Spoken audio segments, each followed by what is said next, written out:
Halo semuanya, selamat datang di sesi bedah materi kita hari ini. Khusus buat kalian teman-teman pelajar SMP dan SMA, hari ini kita bakal ngebongkar habis sebuah misteri alam yang skalanya masif banget. Kita bakal ngomongin dua kekuatan cuaca raksasa yang ngendalin iklim dan kehidupan sehari-hari kita di Indonesia. Siapin konsentrasi kalian ya, karena materi ini bakal bener-bener ngubah cara kalian ngelihat perubahan cuaca di luar jendela kelas kalian. Rute perjalanan kita hari ini cukup padat tapi seru. Kita mulai dari kenalan sama dua iklim ekstrim ini, terus ngebahas proses terjadinya, dampak nyatanya di Indonesia, wilayah mana aja yang kena, cara ngadepinnya, dan yang paling seru nih, di akhir nanti bakal ada tantangan uji analisis soal HOTS. Siap? Yuk kita mulai. Masuk ke bagian pertama. Mengenal dua iklim ekstrim, si kembar yang beda banget sifatnya. Coba bayangin dua kekuatan alam global yang benar-benar bertolak belakang. El Niño itu fenomena pemanasan suhu permukaan laut di Samudra Pasifik bagian tengah dan timur. Nah, kalau La Niña itu kebalikannya, fenomena pendinginan di wilayah yang persis sama. Biar kalian gampang ingetnya, pakai trik ini aja. Kalau El Niño yang datang, inget ikon api. Artinya Indonesia bakal ngerasain panas dan kering. Tapi kalau La Niña, ingat awan hujan yang tebal. Artinya cuaca bakal dingin dan basah. Gampang banget kan? Lanjut ke bagian 2, terus gimana sih mereka ini bisa terjadi? Bayangin aja kayak lagi main tarik tambang pakai angin dan air di Samudra Pasifik. Secara ilmiah, pergerakan suhu air laut dan angin ini persis banget kayak permainan tarik tambang raksasa yang gak kelihatan. Tapi sebelum kita ngomongin pas cuaca lagi kacau, kita harus tahu dulu kondisi normalnya itu kayak gimana. Di kondisi wajar ada yang namanya angin pasat yang tiupannya stabil dari arah timur ke barat. Angin ini ibarat sapu raksasa yang nyapu dan ngumpulin air laut yang hangat itu tepat ke perairan Indonesia. Hasilnya apa? Karena banyak air hangat, uap air melimpah, dan Indonesia jadi punya jadwal hujan yang normal dan cukup tinggi. Nah, masalahnya muncul pas anomali El Niño datang. Arah tarik tambangnya tiba-tiba berubah. Angin pasat yang tadinya kuat banget niup air, tiba-tiba jadi lemes. Karena anginnya melemah, kumpulan air hangat yang harusnya nongkrong di wilayah kita malah pelan-pelan balik lagi ke tengah Pasifik. Indonesia pun otomatis kehilangan sumber utama uap airnya. Akibatnya kerasa banget buat kita, kemarau panjang yang bikin gerah dan kering kerontang. Terus, bandingin sama La Niña atau si anomali dingin. Ini bener-bener kebalikannya guys. Angin pasatnya malah ngamuk, mengumat secara drastis, dia dorong air laut dengan kekuatan ekstra, sampai-sampai air hangat numpuk berlebihan di perairan Indonesia. Efek dominonya, pembentukan awan hujan langsung melonjak tajam, dan akhirnya curah hujan turun dengan intensitas yang gila-gilaan tingginya. Bagian 3, dampak nyatanya di Indonesia. Ternyata ini bukan cuma soal bencana, tapi juga ada berkah tersembunyi.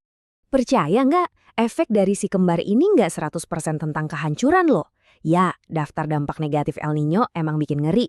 Kekeringan panjang, gagal panen di mana-mana, susah cari air bersih, ancaman kebakaran hutan yang bikin kabut asap, sampai turunnya stok pangan kita. Tapi tunggu dulu, ada plot twist di sini. Fenomena ekstrim ini ternyata nyiptain kondisi yang super ideal buat petani pesisir produksi garam. Dan pastinya buat kota-kota langganan banjir, pas El Niño ini risiko banjirnya nyaris nol.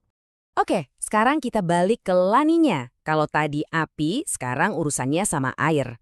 Dampak negatif utamanya jelas ya, hujan ekstrim yang berujung pada banjir bandang, tanah longsor, jalanan atau jembatan rusak, bahkan tanaman pertanian bisa gagal panen gara-gara kelelap air terlalu lama.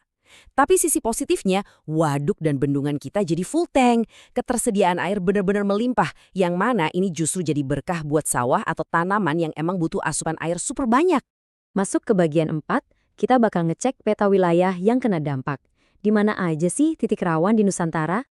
Teman-teman, kalian harus paham nih, negara kita ini kepulauan yang luas banget.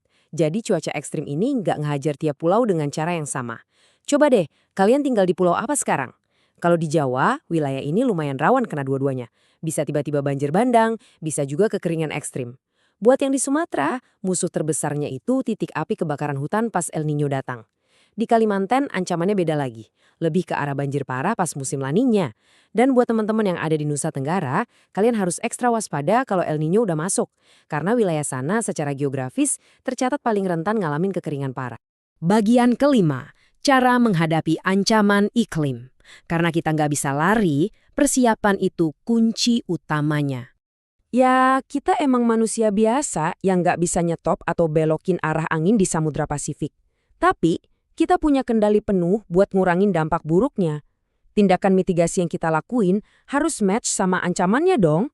Kalau lagi siklus panas kering alias El Nino, fokus kita adalah hemat air mati-matian, bikin irigasi darurat, dan ngetatin patroli biar nggak ada yang bakar hutan. Sebaliknya, kalau radar BMKG bilang La Niña yang dingin basah lagi on the way, strategi kita harus langsung ganti gigi. Fokus bersihin alur sungai, pastiin selokan nggak mampet sama sampah, dan pastiin alarm peringatan banjir di wilayah kita nyala semua. Dan akhirnya bagian 6, uji analisis soal HOTS. Ini dia tantangan level bos buat kalian. Yuk, asah kemampuan berpikir kritis kalian layaknya ilmuwan iklim pro. Pertanyaannya gini, mengapa bencana kekeringan ekstrim gara-gara El Nino ini justru bawa dampak ekonomi yang positif buat masyarakat di pesisir pantai? Coba pikirin sebentar deh. Ada kata kunci kekeringan, ada pesisir pantai, dan ada ekonomi positif. Gimana ceritanya 3 hal yang kayaknya nggak nyambung ini malah bisa bikin cuan di dunia nyata? Ketemu jawabannya? Yap, benar banget. Jawabannya ada di petani garam. Cuaca panas yang terik minta ampun, ditambah nggak ada hujan sama sekali gara-gara El Nino, itu sebenarnya kondisi emas. Itu kondisi alam liar yang paling optimal buat para petani untuk ngejemur dan mengkristalkan air laut jadi garam besar-besaran. Kemampuan buat ngelihat peluang ekonomi di tengah ancaman bencana alam kayak gini. Nah, inilah yang namanya kemampuan berpikir analitis tingkat tinggi atau HOTS. Keren banget. Nah, sebagai penutup sesi bedah materi kita kali ini, saya mau ninggalin satu pertanyaan buat kalian pikirin. Berdasarkan geografi pulau dan kota tempat tinggal kalian saat ini, ancaman mana sih yang sebenarnya harus lebih diwaspadai sama desa kalian? Amukan api dari El Nino atau terjangan air dari La Niña? Coba deh jadiin pertanyaan ini bahan diskusi seru bareng teman-teman sekelas besok dan terapin ilmu yang baru aja kita pelajari ini ke lingkungan sekitar kalian sendiri.